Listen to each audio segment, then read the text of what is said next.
Welcome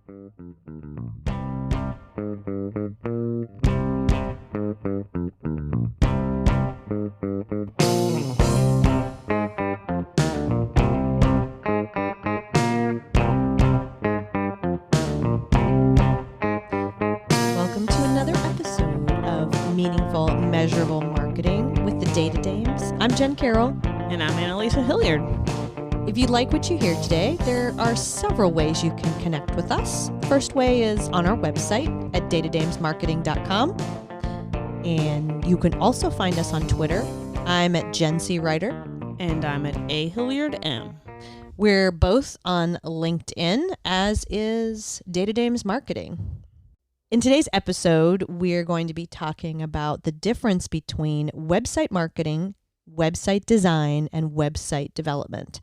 Those are all terms that people tend to use interchangeably, And they shouldn't. And they should not. So we're going to talk about why. We're going to educate you. Nice. Oh, and she's playing with the new soundboard. So I think we should talk about how we've leveled up very quickly with our technology. 3 episodes, we've gone from amateur to pro. Not sure. Pro-ish. Pro-ish, yes. So first episode was on an iPad, and I'm sure if you go back and listen to our introductory episodes, you probably laughed when you listened to it. Right. You'll know it right away. Or you just turned it off immediately. Because the sound quality sucked. Except for my mom. She loves us, and she listens. She's our biggest fan. Yeah. She listened anyway. Of anyway. the 3 people that listen. She's the biggest fan. The first episode, iPad. Second episode, we went with all those online reviews. Blue Yeti mics. Mm-hmm. Way to go. And we discovered it's not the way to go. No. In fact, I feel like at some point we should blog a little bit about this, because I'm kind of irritated by the many blog posts I read about, quote, how easy it is to podcast. Yeah. But anyway, we were guided towards a professional. Yes, thank you, Connie Collins. Yes, she introduced us to Logan Miller at Sweetwater. Yep. And he, after asking us a couple questions, got us hooked up with the right gear, and here we are. I know. What is the right gear? We are using the Rodecaster Pro and SE mics. Not sure what the model number is, but yeah, you probably don't care. So. Yeah, so we'll move on. Yeah, so today we want to continue with our regular segment, which is our small business shout-outs, because that is a very important thing right now. So today we want to shout out to Delhi, Ohio. Oh, yeah, there we go again. We are friends with the owners of, I guess maybe we need to make a, what do they call that when you... Confession? No, not a confession. I don't know. I can't think of the term right now. But yeah, we're friends with the folks at Delhi, Ohio, and we think they're awesome. And Delhi, Ohio makes, of course, delicious food, but it's all locally sourced. And the thing that we're most impressed with is how, even though it's been really hard to keep their doors open right now during the shutdown and the pandemic, they have continued to support local charities with their proceeds. Yeah, with the proceeds of their sales. And there's another that is Rachel Vandernick of the Vander Group. She's actually not even local to us. She is in Philadelphia. Right. Local to my heart, though, because I got family there, and I'm originally from Pittsburgh area, so. Yeah. What we really love about what Rachel's doing is that when she gets referral business, she gives a portion of her first month's invoice to the person to the organization that referred her. But well, she offers a couple ways. Right. A certain percentage just cash, but even better, if you are willing to take a gift card from a local small business, she'll give you a higher percentage. Yeah, even higher percentage. Yeah. And so we are really impressed by that. In fact, we want to steal that idea. Yes, we're going to steal it. Rachel, you're awesome. Yes. We're impressed. And Rachel is a SEM, so she does paid search as well as content. No, she doesn't do content. She does what you do. She does. Oh, right, SEO. yes. I knew it was one of us. I know, right? Yeah. Right. But Rachel, we're really thankful to be Connected, partnering with connected and partnering with you on some projects. So, all right, let's move into the actual meat, hey? So maybe the first thing that we want to do is define website marketing, website design, and website development. So we actually came up with an analogy a little bit because we just thought it might be easier to for people to connect with what these different areas do. So website architects versus website interior designers, as well as and construction companies. Yeah. So let's assign the roles here. We got the architect or the blueprint maker is the website marketing team. The website design is the interior designer. And the website developer, of course, that's being the one discipline that's left, is the construction company. So I think most businesses go into the process of either creating a brand new website or redeveloping their existing one with the thought, I need a website developer.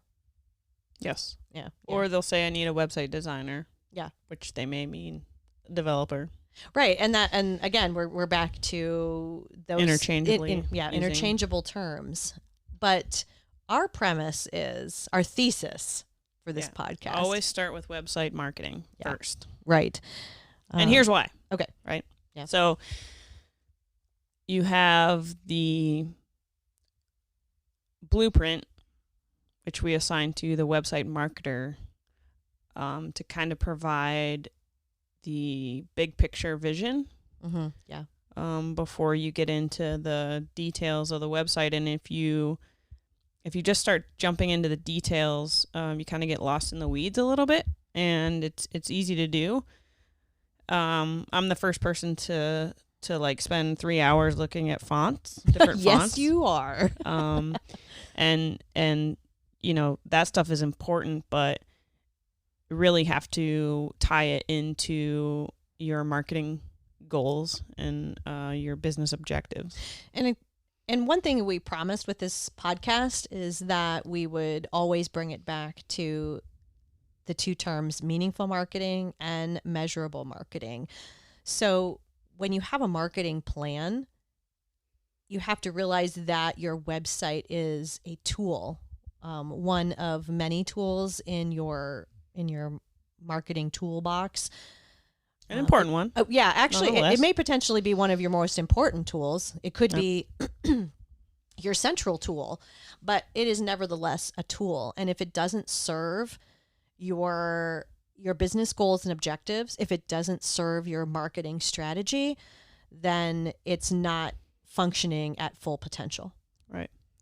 So I guess starting with the why, right? Always start with why do we have this website, and what are we looking to get out of it? Yeah, what's the purpose of your website? What happens when you don't look at your marketing objectives and goals? What happens when you don't look at the purpose of your website? Is some key things can get lost. First of all, you oftentimes overlook website function. Right. Maybe we should define what we mean by website function. Yeah. So example, we worked with a team of designers and developers who pretty much had a website that was ready to launch. And then they kind of brought us into the process, and we were giving advice about, hey, it was an e-commerce site, or at least a portion of the site was e-commerce. So I started by looking at some analytics to see how they were performing, what their profits have been over the last couple years, and then what they were hoping to get out of the redesign redevelopment. But it was a little late because they already had the design in place and the development was, like I said, almost wrapped up. Yeah, and the part that they were asking us about was one of the, key revenue sources for their business. That's pretty major. Right. So, like, one of the major purposes of the website, right? Yeah. And they didn't really have that planned out well in the design. Right. So people literally could not seamlessly look at the products and then buy them. Right. From, in a simple 1-2 step process. Yeah, calls to action were kind of buried. It made the visitors do a lot of work to get to the point where they could learn about the product and then purchase the product. Right. And so that's not only a loss of functionality, that's also really losing sight of business objectives and goals with this tool, this website. Yeah, and recalling another example that I had early on, a company that brought me in to do marketing stuff, and they had their website set up. And they weren't doing any redevelopment work, but they had their website set up, and they wanted me to track 2 different buttons at the top of the site that kind of split their different personas, different ways to travel through the site. And they wanted me to see, which path most of the visitors were taking. And after having worked with them for a while, just came to thinking about, are users taking a certain path because of the design, the way that the website is set up? What if it were set up a different way? You're kind of forcing your visitors into a certain thing instead of, thinking about your goals and your objectives first, and then building the design and developing the site around those goals and objectives. And I think that gets to the heart of one of the places that businesses so often get off track, and that is in the web design. They're so focused on the aesthetic appearance, how their brand looks, how do they like how the page looks to them, that they're completely forgetting about the site visitor. They're either established customers or potential customers, and that things like user experience, things like page layout and design are actually marketing functions, not the necessarily the domain of the designer or the developer. While yeah, it's very rare to come across a developer or designer that uses Google Analytics or any other analytics platform regularly, like to guide them in their everyday work. Website marketing, on the other hand, that's a key piece to informing strategy. Yeah. And so, again, a designer or developer might have some ideas, a client might have some ideas of what they like, but when you don't involve any data, then you run the risk of completely missing designing and developing around your objectives and goals, and then kind of having to work backwards. And a lot of times that causes, having to double up on the work. Right. To be honest, loss of time and loss of money. Once right. you talked a little, or we, and Lisa, you and I have talked a little bit about how often clients have approached us or approached, designers and developers with the hurry up, I've got to get this launched Absolutely. immediately. That can, that kind of approach can lead to a lot of work post-launch. Yeah, and honestly, again, depending on the data, which is why you have to look at it, you could lose a lot of rankings, you could lose a lot of traffic, you could lose a lot of value in redeveloping your site. And, a lot of it would have to do with the lack of planning. Yeah. And the lack of looking at analytics prior to the redesign to kind of help inform that. So. And that goes back to, what we said right at the start. Our thesis is, to use that very academic word, our thesis is you always should start with a website marketer before you even contact a website designer or developer, or before you even, identify who those people should be on your team. It always should be the website marketer. Another thing I think that is something that we often see is that clients will have certain expectations, like, oh, if I redevelop my site, or if I update the design, like, it's going to perform better. But that's not necessarily, like, that's kind of magical thinking. It's not necessarily the right approach. Because you can't just like kind of shoot an arrow in the dark and hope to hit the bullseye. Right. And I feel like maybe we've talked about this before on the podcast, but I know you and I've definitely talked about it in conversation, is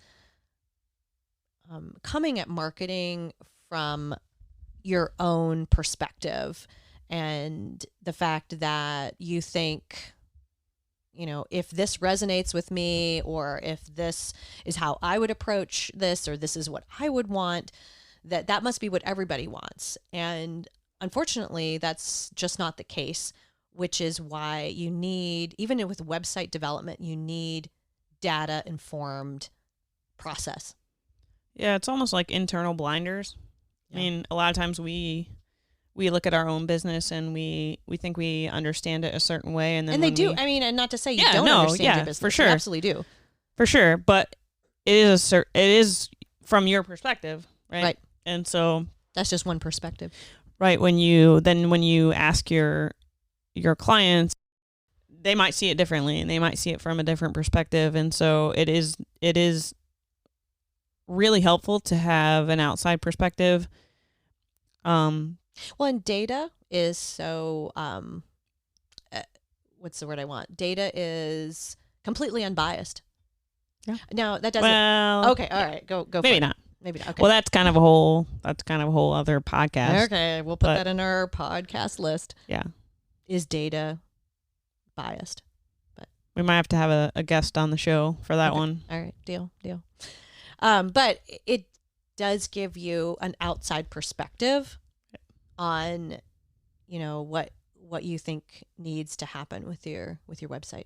Right. And just as you are the expert in your services and your products, we're experts in digital marketing. We've been doing this for a long time, and we've seen a lot of different industries and how they play out online. And every client is going to be unique to some extent, right? And so it's really helpful to bring in an expert outsider, an expert in marketing and analytics, to kind of give you guidance to help advise your strategy. I think it's a good time to, think about the pressures that, either a one-person marketing team or someone who leads a very small marketing team can have. Marketing is very fast-paced. Marketing is multidisciplinary. There are a lot of tools. There are a lot of things going on with marketing. And when you look at the importance of your website to your marketing strategy, with all of those other distractions and things going on, maybe even expectations from your managers or from the company CEO, why it's so important to consult with with marketing experts who can bring some perspective, but also can devote the time it takes to make sure that your website is focused on your business objectives and goals, and looking at the details. Yeah. Looking at the design and the development and saying, hey, does this make sense from a marketing perspective? And does it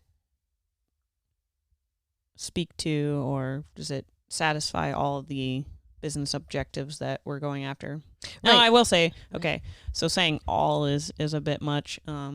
Obviously, a website is a living, breathing thing, just like your marketing, and so it's evolving. There's cycles. There's different campaigns, but when you launch, obviously there's certain things when you're redeveloping and launching a new website that are key kind of backbone things to look at.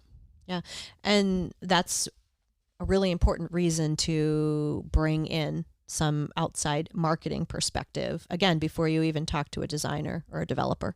Right. So I think that sums it up. That might sum it up. All right.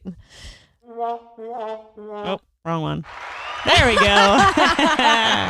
Yeah, again, she's playing with these this little roadcaster here.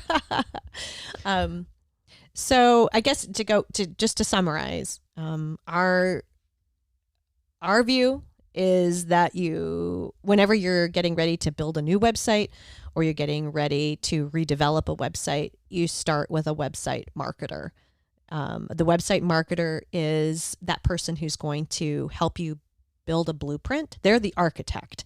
They're going to help you.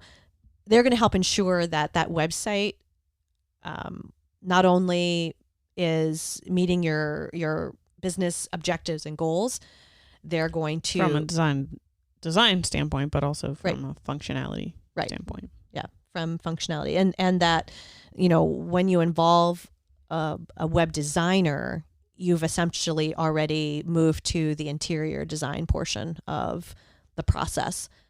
And the website developer being the construction company.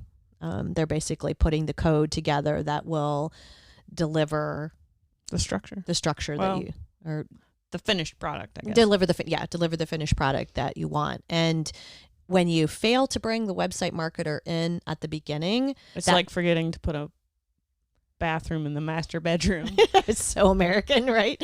Yeah. And that means that once the website is launched, you may immediately find that you've there's a big piece that needs for your marketing reworked. Right away you might find that you need to, just like in that example, actually, the one that we came in on kind of too late. Mm-hmm. When they launched, they did see their sales drop and they were concerned. Obviously, yeah. It's kind of like what we predicted happened. Yeah, unfortunately. Yeah. So, well, thanks for joining us. Yeah. Hopefully, we'll see you in episode 4.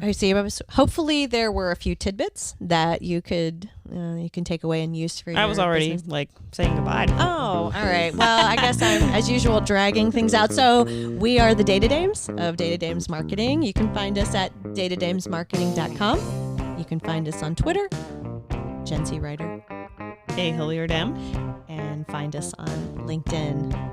We'll see you next time. Well, will we see you? No, we won't see you. Unless you send us a picture of yourselves, which we would like that. Yeah. Send us a picture. As long as it's appropriate. Kid friendly. Thanks. No, don't say thanks. Oh. Like you're getting off a phone call.